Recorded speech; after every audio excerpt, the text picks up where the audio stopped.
Suppose you're at the end of a harder math problem and you know that you're supposed to write your solutions in a simplified way. Or suppose you're just told to simplify something like this. The problem is that simplified is not a universal concept. However, there are a few things that most of us do. There are some common guidelines. Some things that we could do to this expression are make sure that we're writing every variable only once.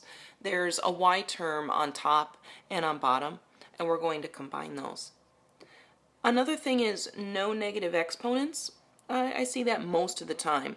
And so we're going to use fraction rules to make sure that we're not using any negative exponents in this expression. Finally, most folks would reduce fractions and other numbers. That 16 is going to be simplified as our last step.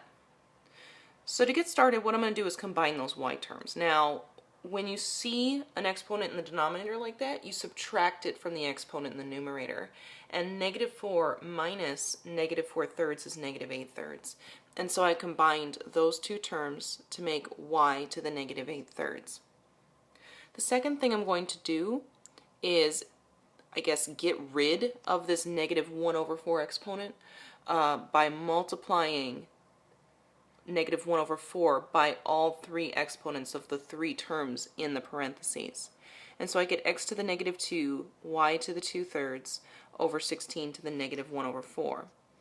And so this is the algebra property that makes us able to do that. X to the a then to the b power is just the same as x to the a times b. Finally, well, not finally, two more steps. What I'm going to do next is kill all the negative exponents, and that means that this guy is going to go in the numerator and this guy is going to go in the denominator.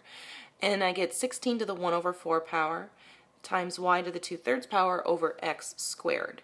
And here's the algebra property that makes that possible. X to the -a is equal to 1 over x to the a. Now is the last step. 16 to the 1/4 power is 2. And that's because 2 to the 4th is equal to 16. And that's how fractional powers work. And so I judge this to be simplified. I don't need to write that 2/3 power as cube root of y squared. I really don't care about that, although you certainly can if you like.